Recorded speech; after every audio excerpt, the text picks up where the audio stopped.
Vasco D gamma ने भारत का खोज नहीं किया। Yes, you heard it right. Vasco D gamma ने भारत का खोज नहीं किया, भारत आने का समुद्री रास्ते का खोज जरूर किया।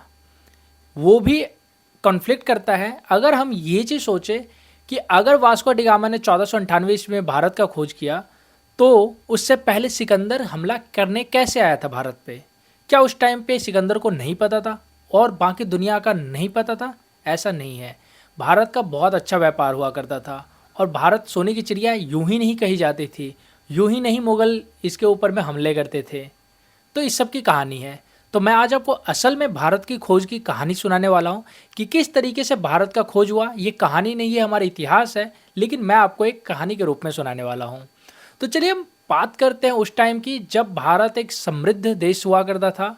अभी भी है, लेकिन उस टाइम में काफ़ी ज़्यादा समृद्ध हुआ करता था, संस्कृति से बहुत अच्छे रहते थे हम।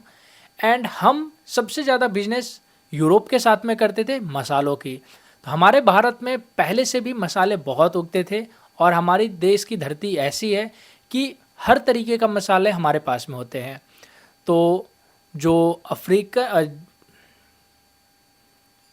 तो जो यूरोपियन कंट्री है वहाँ पे आप जानते ही है 6 महीने तक बर्फ़ होता है, 6 महीने से ज़्यादा भी बर्फ़ ही होते हैं वहाँ पे। तो वहाँ पे कुछ उग नहीं सकता है। तो मोस्ट ऑफ द टाइम वो लोग खाते क्या है, तो वो लोग नॉन वेज खाते हैं, नॉन वेजिटेरियन रहते हैं ज़्यादातर। और नॉन वेज के लिए सबसे ज़्यादा चाहिए मसाले।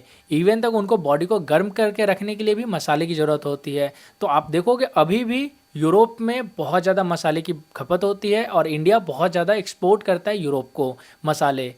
तो उस टाइम पे होता था, हम इंडिया से हिंदू कुश पर्वत होकर के अफ़गानिस्तान से ऊपर इस्तांबुल के पास में एक किस्तुनतुनिया नाम का जगह होता था। वो भी एक जगह है, इस्तांबुल के पास में पड़ता है। तो वहाँ पे अक्सर इस किस्तुनतुनिया से हो करके यूरोप के अंदर में जाया जाता था।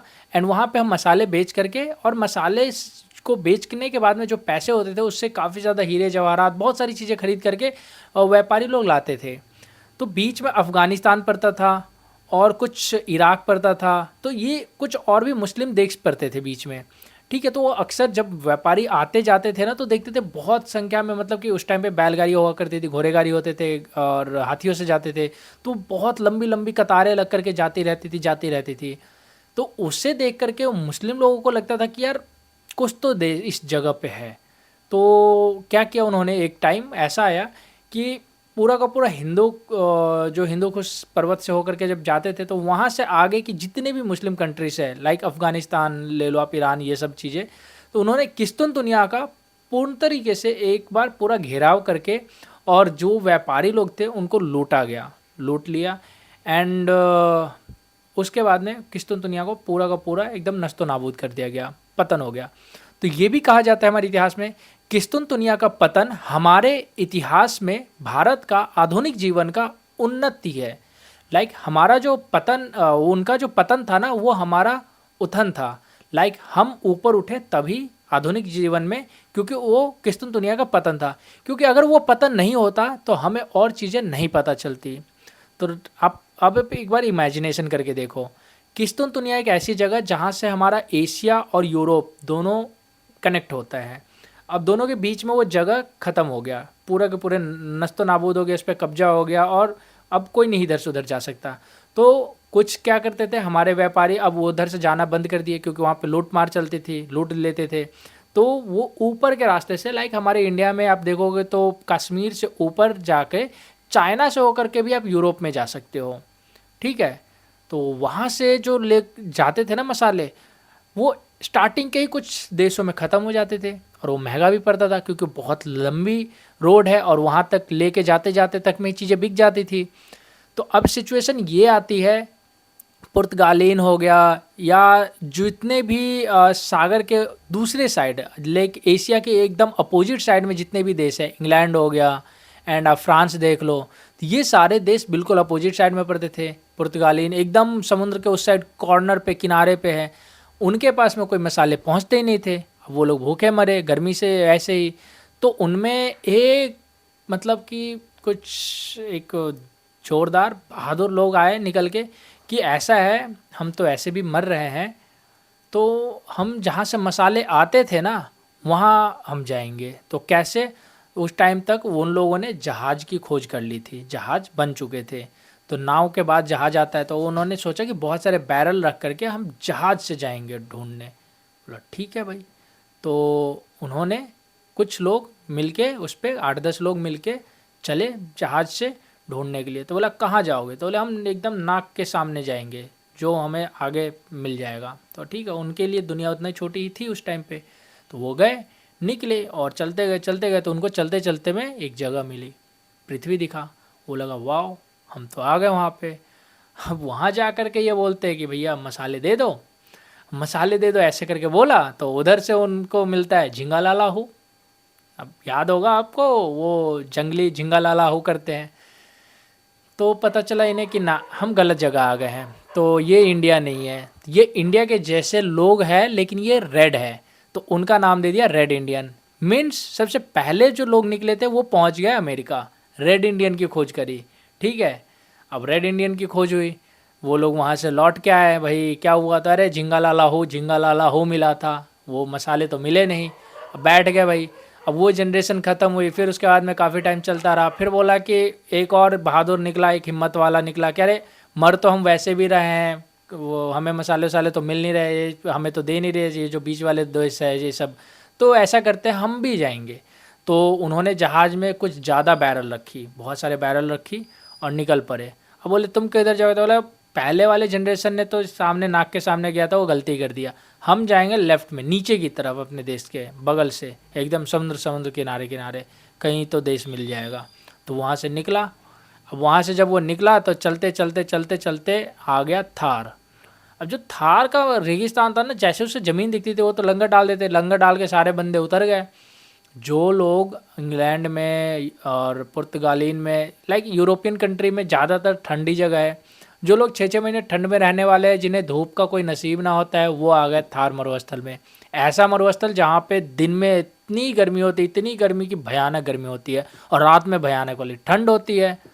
तो भाई ये लोग तो वैसे गर्मी में उतरे और 2-4 दिन भी नहीं झेल पाए, उसमें से एक आध बचा, कई तो वहीं पे निपट लिए गर्मी से, एक आध वापस होकर के पहुँचे। अब आ रही थी अगले जनरेशन की। तो अगले जनरेशन के पास में और आधुनिक जहाज़ थे, और ज़्यादा दूर जाने वाले, उसके ऊपर में और ज़्यादा बैरल तेल रखे गए, कुछ ज़्यादा लोगों को लिया गया। बोला क्या हुआ?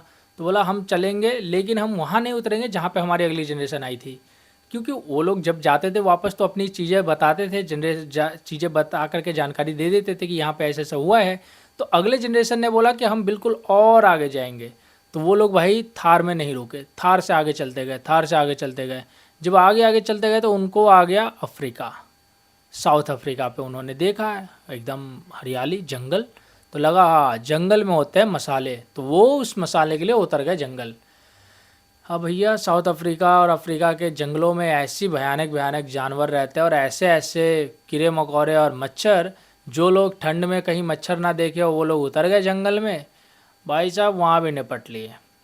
वहाँ भी उसमें से 8-10 आए होंगे, जिसमें से एक आध बच करके वापस रिटर्न हुआ, उसे भी मसाले नहीं मिले। अब मसाले की खोज में करते चलते चलते हो गया ये 1498 ईस्वी के आसपास का टाइम।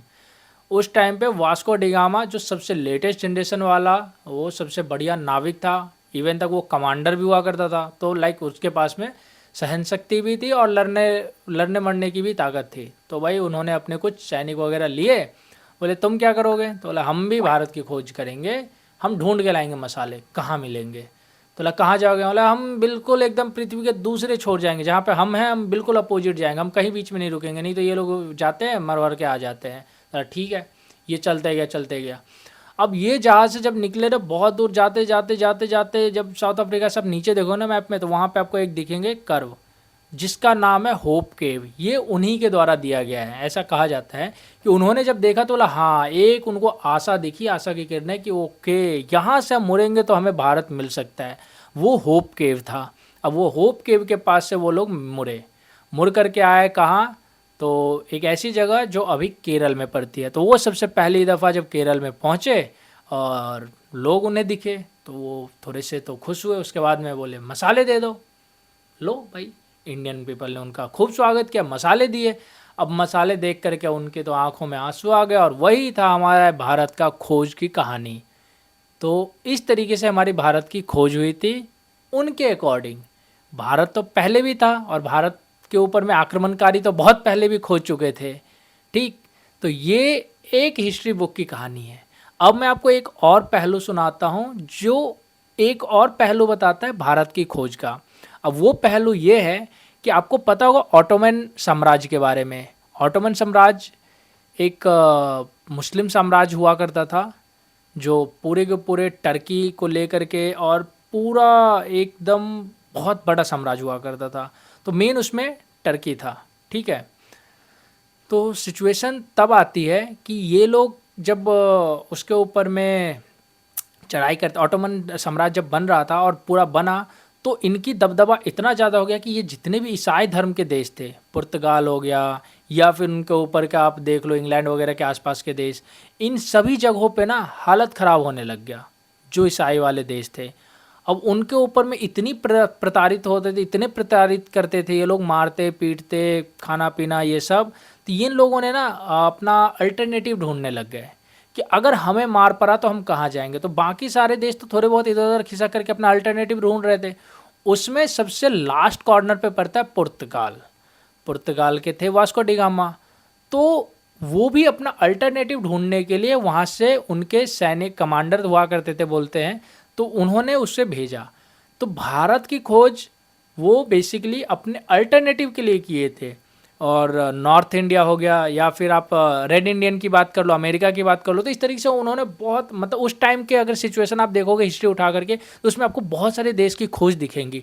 तो ये भी कहीं ना कहीं सत्य हो सकता है कि वो लोग इन चीज़ों से डर करके अपना अल्टरनेटिव जगह ढूंढने के लिए जब निकले तो वो अलग अलग जगह का खोज किया और उसको डायरी में मेंटेन करके आए, और जो जो नाम दिया गया वही नाम हम लेके चल रहे हैं। ठीक है, कि ये इस तरीके से ढूंढा गया।